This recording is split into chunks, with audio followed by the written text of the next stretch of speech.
한때 내가 자주 가는 슈퍼마켓에서 마주쳤던 그 과일맛 음료에 대한 흥미로운 이야기를 해주고 싶어. 영양 정보표 분석에 지나치게 열정적이지 않았던 나의 과거 이야기를 말이야. 그날도 역시 다양한 음료로 가득 채워진 냉장고 앞에서 마치 애정 어린 친구들을 만나러 간 것처럼 무심코 고개를 내밀었지. 그때 내 눈에 들어온 것은 새로 나온 신제품, 신선한 과일들이 큼직하게 그려진 상큼한 패키지였어. 천연 과일 주스라는 문구는 나의 건강한 선택에 대한 일종의 안도감을 줄 수밖에 없었지. 그런 이유로 아무런 의심 없이 그 음료수를 집게 되었어. 그리고 그 주말, 나는 상쾌한 주말 브런치와 함께 그 음료수를 테이블 위에 올려놓고 시원하게 한 잔 들이켰어. 그런데 순간 왜인지 그날은 문득 마음속에서 의문이 머리를 들어 올렸어. 이 음료수의 당 함량은 무엇일까? 우르르 따르는 청량 음료를 보면서 머릿속에서 갑자기 영양 정보표가 어른거렸지. 마치 무언가 놓치고 있다는 생각에 나도 모르게 손을 뻗어 그 통조림형 상자를 뒤집어 보게 되었어. 그 순간 눈에 들어온 것은 예상 외로 높은 숫자에 당 함량이었어. 소위 건강 음료라는 이름이 붙었지만 그 실상은 거의 설탕이 절반 가까이 되는 음료수라는 거였지. 한참 동안 그 수치를 바라보며 생각해보니 지금까지 날 스쳐간 음료들이 떠올랐어. 오렌지 주스, 사과 주스, 여기저기서 흔히 볼 수 있는 스포츠 음료들에 이르기까지 습관적으로 선택했던 많은 음료들이 머릿속에서 나열되었고, 그때야 비로소 조심스러운 충격과 함께 자신의 선택에 대한 반성이 뒤따랐지. 영양 정보표를 통해 드러난 진실은 단순한 숫자 이상의 것이었단 말이지. 앞으로 나로서는 이런 사실을 놓치지 않기로 결심했어. 건강에 더 나은 선택을 하기 위해서는 단순히 브랜드나 광고에 의존해서는 안 된다는 걸 깨달았거든. 그 다음부터 음료수를 선택할 때는 항상 영양 정보표를 보도록 하는 습관을 들였어. 그 결과 설탕 함량이 낮은 음료나 차라리 그냥 물을 마시는 쪽을 택하기로 했지. 이후 기회가 있을 때마다 늘 주변에 그런 이야기를 전해주곤 해. 처음에는 무심코 지나쳤던 작은 습관이 나중에는 건강에 큰 영향을 줄 수 있다는 걸 말이지.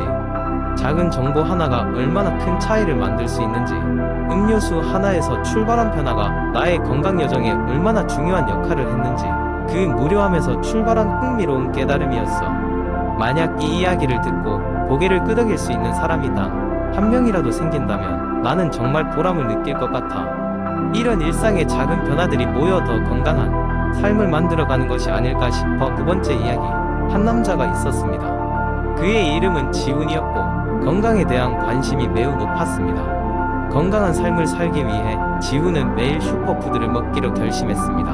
그가 알아본 슈퍼푸드 탑10을 소개할게요. 첫 번째로 블루베리가 있습니다. 지훈은 아침마다 블루베리를 한 주먹씩 먹는 것으로 하루를 시작했습니다. 블루베리는 항산화 물질이 풍부해 노화 방지에 탁월한 효과가 있다고 했습니다. 두 번째로 떠오르는 슈퍼푸드는 아보카도였습니다. 아보카도는 좋지 않은 콜레스테롤을 낮춰주고 심장 건강에 좋은 영향을 주었습니다. 지훈은 매일 점심 샐러드에 아보카도를 넣어 먹었습니다. 세 번째는 치아 씨앗이었습니다. 작지만 강력한 치아 씨앗은 오메가-3 지방산과 섬유질이 풍부해서 지훈은 이를 요거트나 스무디에 넣어 아침에 즐겼습니다. 네 번째로는 녹색 채소인 케일이 있습니다. 케일은 비타민이 풍부하고 면역력을 강화시켜 주었습니다. 지훈은 가끔 케일을 데쳐서 반찬으로 먹기도 했습니다.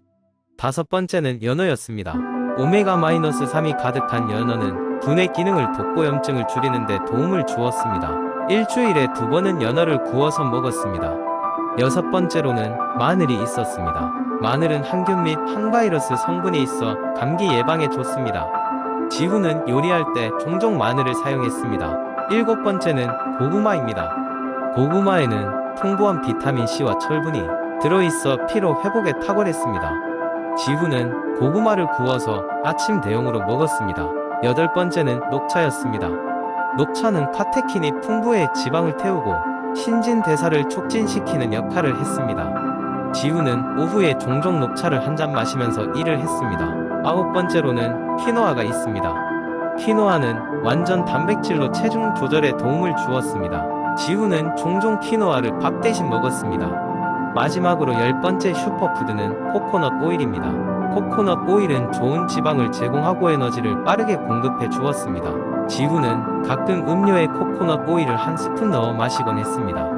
이렇게 해서 지훈의 일상은 슈퍼푸드로 가득 차게 되었고 그는 그 어느 때보다 건강한 삶을 살게 되었습니다. 그의 이야기를 듣고 친구들도 하나둘씩 슈퍼푸드를 자신의 식단에 넣기 시작했습니다. 매일 슈퍼푸드를 먹는 이들의 건강한 변화는 놀라웠습니다. 지훈은 친구들과 함께 건강한 삶을 응원하며 그들의 여정을 함께했습니다. 결국 건강한 식습관이 그들의 삶을 더욱 풍요롭게 만들어 주었습니다. 세 번째 이야기. 며칠 전 나는 친구들과 함께 저녁 식사를 하러 갔다. 테이블에 앉자마자 대화의 주제는 금세 건강관리로 흘러갔다. 그 중에서도 하루 2리터 물 마시기 라는 오래된 논란이 우리의 관심을 끌었다. 친구 중 한 명인 지수는 운동과 건강관리에 매우 열심인데 매일 아침 2리터의 큰 물병을 들고 다닌다. 그녀는 하루에 2리터의 물을 마셔야 신체가 원활하게 기능하고 건강이 좋아진다 고 말했다.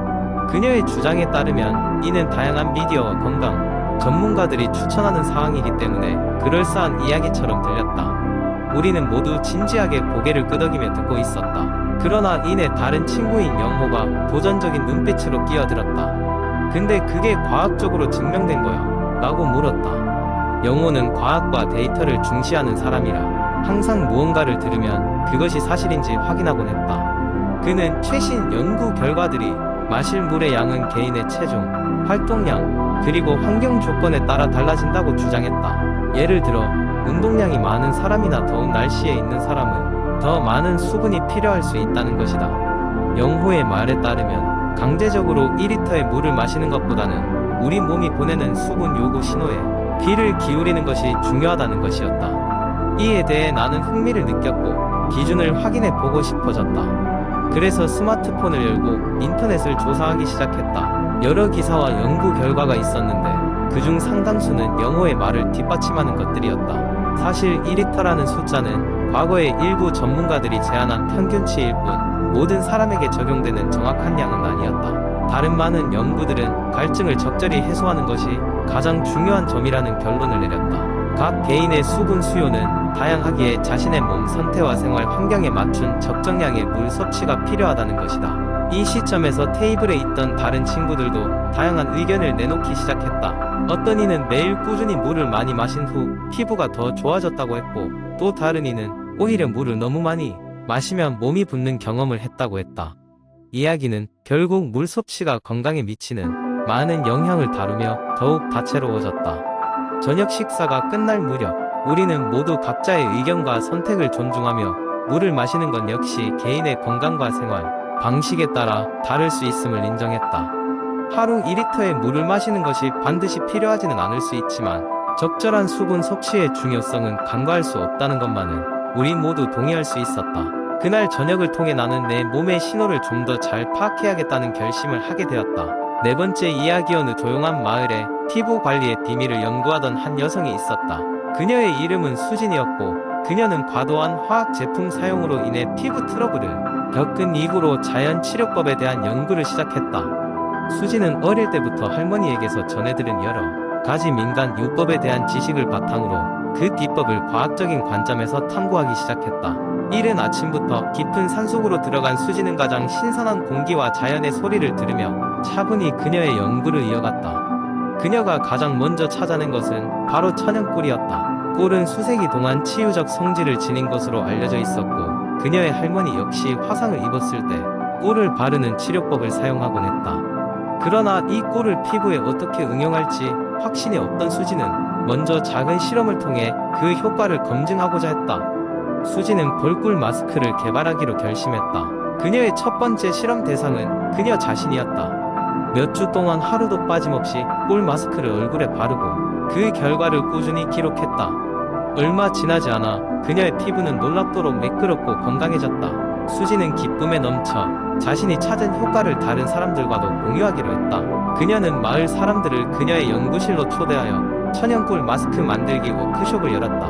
이 과정에서 수진은 또 다른 자연요법을 발견하게 되었다. 바로 알로에였다. 알로에는 항염작용이 뛰어나 피부 트러블을 완화시키는데 탁월한 효과를 보였다. 그녀는 꿀과 알로에를 결합한 천연팩을 개발했고 마을 사람들은 그 효과에 감탄을 금치 못했다. 수진의 명성은 점점 주변 마을에까지 퍼져나갔고 그녀를 찾아오는 사람들의 발길이 끊이질 않았다. 그녀의 자연치료법은 단순한 피부 관리가 아니라 몸과 마음을 치유하는 하나의 방법으로 자리잡게 되었다. 이곳을 방문한 사람들은 수진이 만들어낸 다양한 자연치료법을 통해 자신을 돌보고 또한 그 속에서 자아를 발견하였다. 결국 수진의 헌신과 열정은 마을을 넘어 자연 친화적인 피부 관리에 새로운 흐름을 만들어냈다. 그녀의 이야기는 책으로 출판되었고 세계 각지의 많은 사람들이 깨끗한 피부를 위한 자연 치료법을 배우기 위해 그녀의 이야기를 찾았다. 그리고 그녀 또한 여전히 그 자리에서 새로운 자연 치유법을 연구하며 더 많은 사람들이 자연의 혜택을 누릴 수 있도록 돕고 있었다.